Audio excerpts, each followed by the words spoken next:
नमस्कार। सीधी तस्वीरें आप गांव बालू के उसी टीले की देख रहे हैं जहां साल 1976 की खुदाई के दौरान हड़प्पा कालीन सभ्यता के अवशेष मिले थे। तब से भारतीय पुरातत्व विभाग यानी एएसआई ने पूरे टीले की जगह को एक्वायर कर लिया था और इस जगह पर निर्माण और खुदाई से जुड़ी गतिविधियों पर प्रतिबंध लगा दिया था। मगर साल 1976 के बाद से यहाँ खुदाई क्यों नहीं हुई, इसके संरक्षण को लेकर कोई ठोस कदम क्यों नहीं उठाया गया, इसका जवाब फिलहाल उपलब्ध नहीं है। मौके पर कंटीली झाड़ियां हैं और पूरी जगह एकदम बदहाल पड़ी है। यही हाल गांव के अंदर लगभग 1.5 साल पहले जोहड़ की खुदाई में मिले मध्यकालीन यानी लगभग 1000 साल पुराने कुएं का है, जिसके बाद पुरातत्व विभाग ने इस जोहड़ को भी एक्वायर कर लिया था। मगर उसके बाद से कोई शोध या फिर संरक्षण के उद्देश्य से इस जगह पर कोई भी हलचल नहीं देखी गई। फिलहाल इस जगह पर भी कंटीली झाड़ियां उगनी शुरू हो गई हैं। कुएं का संरक्षण तो दूर की बात है, पूरी जगह सुनसान और बदहाल हो चुकी है। ऐसे में सवाल उठता है कि क्या भारतीय पुरातत्व विभाग के पास बेहतर संसाधनों की कमी है या फिर दृढ़ इच्छा शक्ति की। अब कैथल के गांव पोलड़ में भी भारतीय पुरातत्व विभाग ने गांव के 206 घरों को खाली करने का नोटिस भेजा है। इतिहासकारों का मानना है कि इस जगह पर रावण का बचपन बीता था और ये जगह रावण के दादा पुलस्त्य मुनि की तपोभूमि रही है। विभाग का मानना है कि उसे यहाँ से अति प्राचीन और दुर्लभ वस्तुएं मिल सकती हैं, इसीलिए उनका संरक्षित किया जाना बेहद जरूरी है। कोर्ट में विभाग की याचिका के बाद ही गांव को खाली कराने की प्रक्रिया शुरू की गई है। वहीं ग्रामीणों का कहना है कि वे भारत पाक विभाजन के समय से यहाँ बसे हैं। अब तक गांव में पुरातत्व विभाग की ओर से 3 बार खुदाई की जा चुकी है, लेकिन कोई ऐतिहासिक अवशेष नहीं मिले। इसके बावजूद उन्हें बेघर करने के प्रयास किए जा रहे हैं।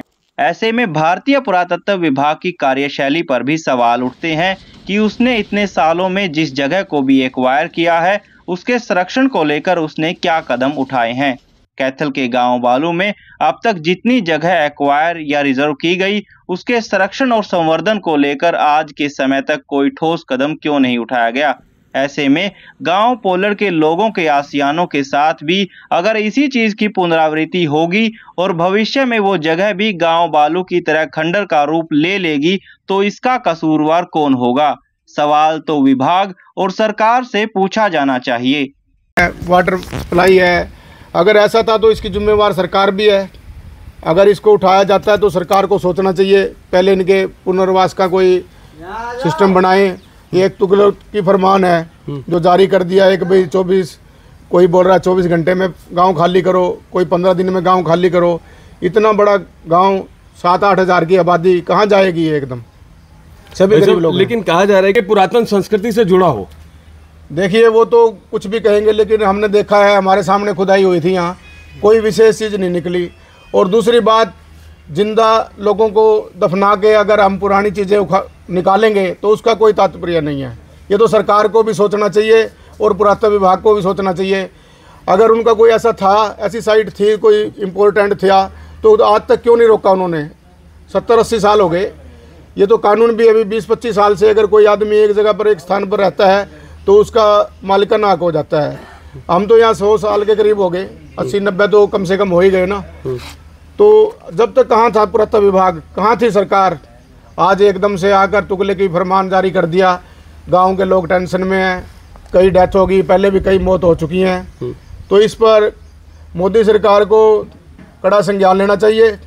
अगर वो हमारी आवाज़ उठाते हैं, हमारा कोई समाधान करते हैं तो ठीक है, नहीं तो हम इसके लिए न्यायालय में भी जाएंगे और विपक्ष से भी आवाज़ उठवाएंगे इसकी। अच्छा दोस्तों, आपको एक बात बता दूं, खाली जगह वीरान पड़ी थी, यहाँ पर जंगल था, हमारे बुजुर्गों ने उसको तोड़कर समतल किया और आस्ता आस्ता बाद कभी पहले छान बनाई उसकी, तो फिर उसके बाद कच्चे मकान, आज पक्के मकान।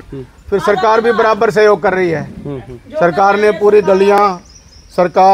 गली बना दी, सारा आंगनबाड़ी सब कुछ बना के, तो वो सारी चीज़ें सरकार ने भी तो पूरी सुविधा दी है, तभी ये गांव बसा है।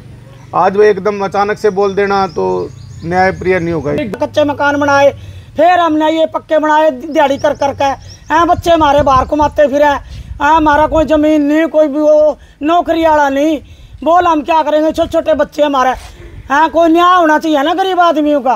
हमारे पे क्या न्याय बोल लो, ये नोटिस भेजते हैं हमारे पास, कह रहे हैं आप लोगों की जमीन के नीचे कुछ गड़ा हुआ है, कोई कुछ भी को नहीं। 3 बरिया खोद के देख लिया, कुछ भी को नहीं, झूठ बोला सरकार। 3 बरिया आकर देख लिया खोद के, खुदाई करके, कुछ तो निकले होगा। कुछ नहीं लिकड़ा, ठीक रे लिकड़ा ना, बर्तन कुछ नहीं बर्तन लिकड़ा। मैं 20-20 30 फुट की कुइया खोद रखी है, कुछ नहीं लिकड़ा।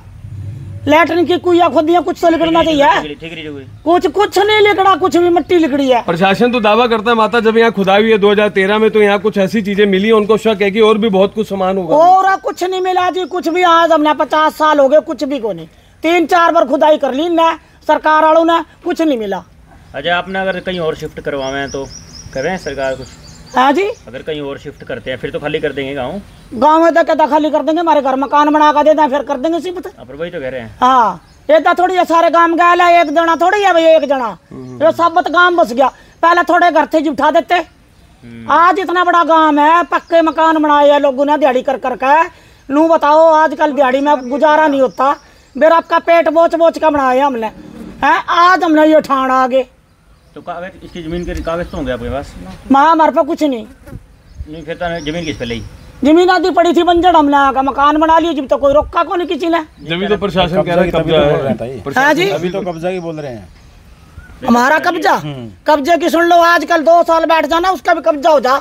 आज हमने 50 साल हो गए, कोई नए को नहीं बसे हम भाई, नए बसे हैं जी। हमारी झोपड़ी थी, कच्चे मकान थे जी, बिठा देते। देखिए लोगों के मन में गुस्सा जरूर टैग भी हो गया है, सुन के टैग भी हो गया बेचारे, 1-2 तुम्हारे तक गुजर भी गए यहाँ से।